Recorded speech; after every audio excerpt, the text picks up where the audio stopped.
So, what's up sa inyo mga Papi Brad?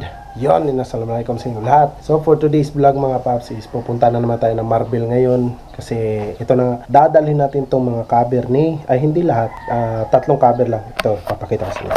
Yan. So, ito yung sa likuran mga Paps. Saka ito, syempre magkabila na yan. At ito, dadalhin natin to kina JT Works, kay Gawang Castillo mga Paps sa Tupi. Kasi meron akong isang cover na binili pero hindi po yun genuine. So, replica lang yun. Papakita ko sa inyo. So, ito siya mga Paps. In-order natin through online. So, ito siya. So, sa street bike kasi, kailangan natin sundin kung ano talaga yung tama. So, sa mga Exciter 150 or Sniper 150, kailangan walang butas dito. Yan. So, sa mga Sniper 150, hopefully na nakabigay tayo ng idea sa inyo. Wala pong butas dito ang mga Sniper or Exciter sa Thailand. So, ang dito sa atin sa Pilipinas, merong butas. So, ang ginawa ko ngayon is tinesting ko na to nung pagdating nito sa akin mga Paps, pero yung fitment niya sobrang layo. Hindi siya yung 0-0 talaga na lalong-lalo na dito sa lock niya. Meron siyang parang clearance. Hindi katulad sa mga genuine na pag ikinabit mo as in lock talaga lahat. Walang bakante, walang allowance. So, ito gagawin ko na lang is i-guide ko na lang to siya. Ipapakopya ko to mga Paps. Ito. Gagayahin natin to dito. So, syempre meron tayong tropa na napakasulit gumawa niyan mga Paps. Walang iba kundi sila JT Works. Syempre JT Works. Makikita nyo rin mamaya. And then ito, yung old cover natin na black is putol na yung lock niya dito mga Paps dahil nung pagka-disgrasya ko. Yan. So, ito kakatingan to. Yan, kakatingan yan dyan. So, ito yung gagamitin natin. At saka kung pag matapos na, ipaparepaint natin to, itong dating cover ko mga Paps, which is itong color green. So, ano pang inihantay natin? Let's go. Pupunta na tayo doon sa Tupi, tsaka sa Marble. Yung.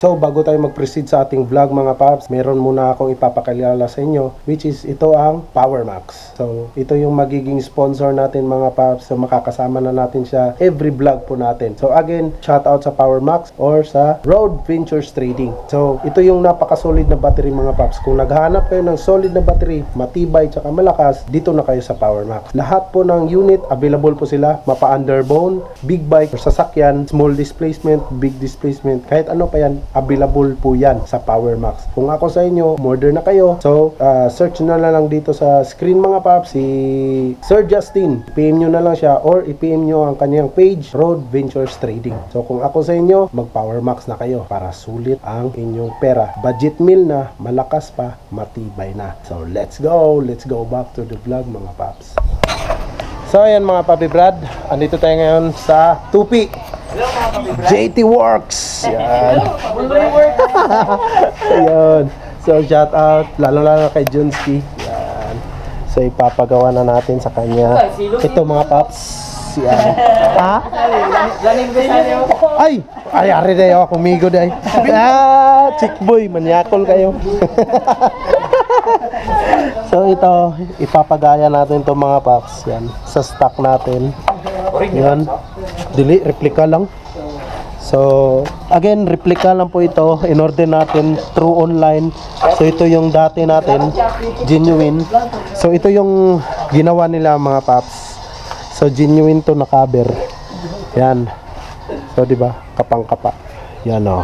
Yan. So, only JT Works lang malakas. Solid.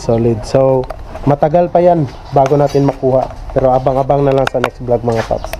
Let's go. So again, shoutout kay Junski at sa lahat ng mga tropa natin dito sa Tupi, JT Works.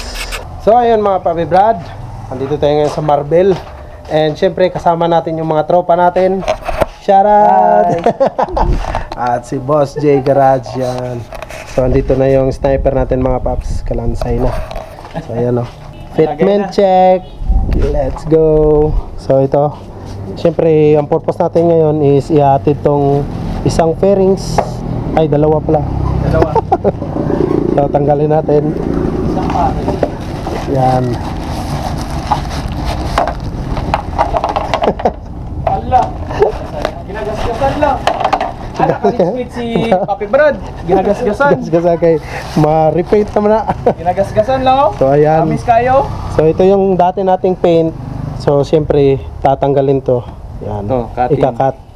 Siyempre, magkabila na yan. So, soon, abangan kung anong kulay ang ipapa-repaint natin.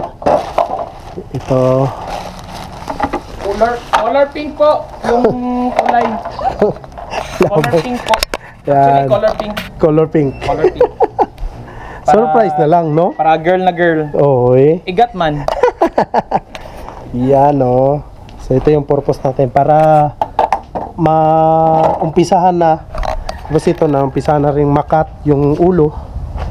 Para may lagay yung brake system natin. Yan, no? Diba? Kitang-kita na. Tapos yung mga kan, marami pang kulang pero antay-antay lang. Yung pipe, wala pa. Pinagawa pa.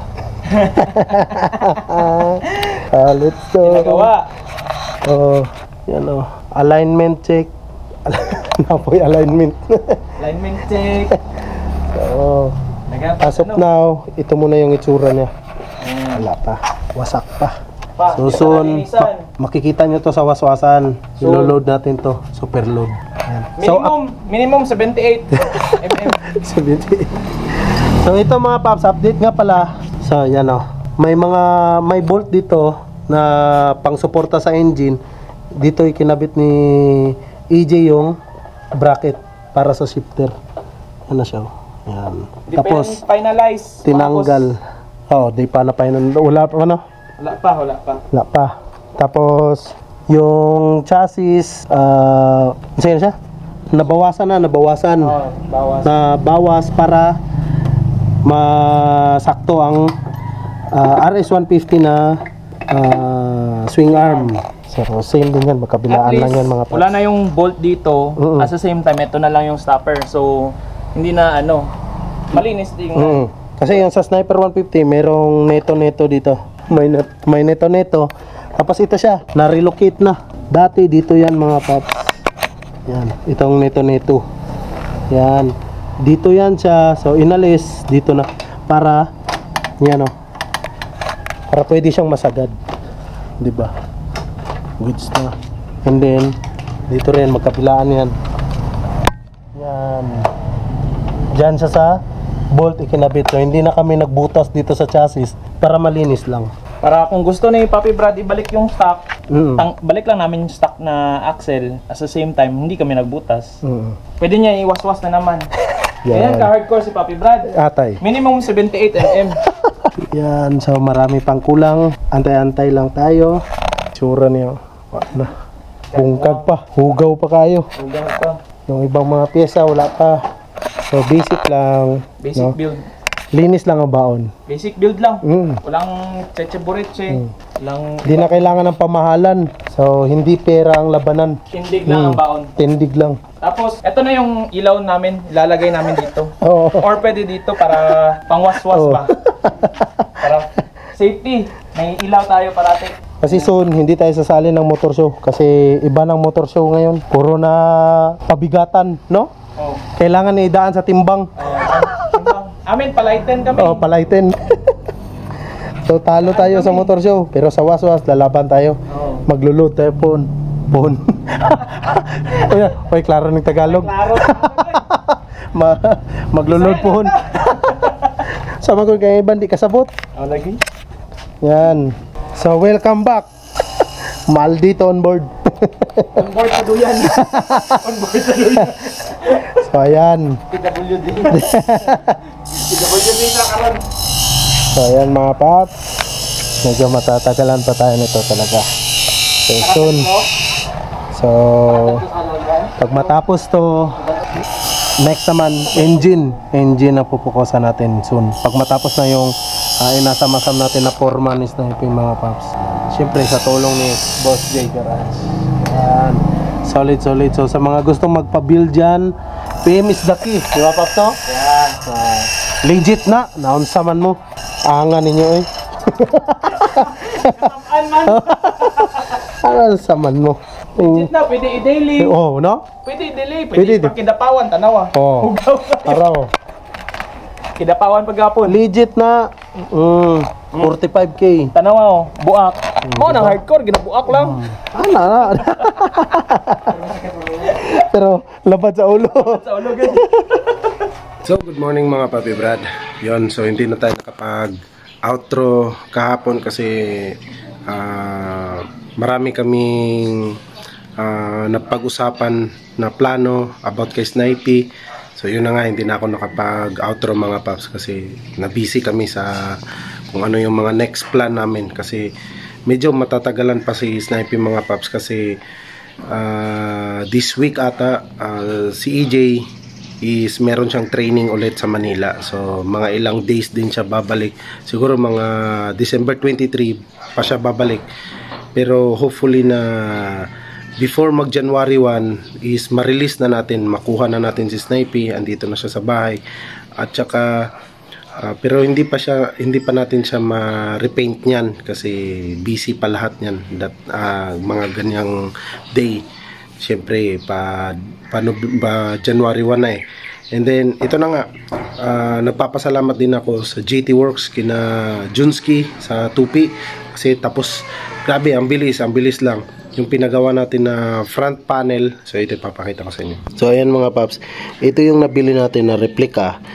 Goods naman siya pero pagdating dito pagdating sa fitment wala talaga. Iba talaga yung genuine mga Paps. Napaka-solid. So pinagaya ko lang yan kasi sa Malaysian or Thailand is wala talaga silang butas. Ganito ang hulmahan. So pinagaya ko lang. So ayan, anong ginamit na yung masilya lang. So yakang-yaka na yan mga Paps. Grabe, diba? DIY lang. At least although nakagasto ako dyan, pero good shit pa rin. Kuha na lang, charge to experience na lang mga Paps. Pero at least yan oh, diba? So di mo siya ma-appreciate pag hindi pa siya na-repaint. Pero pag na-repaint to, goods to masyado mga Paps. Yan, DIY lang para at least magmumukha na talaga siya yung legit na street bike from Thailand talaga, diba?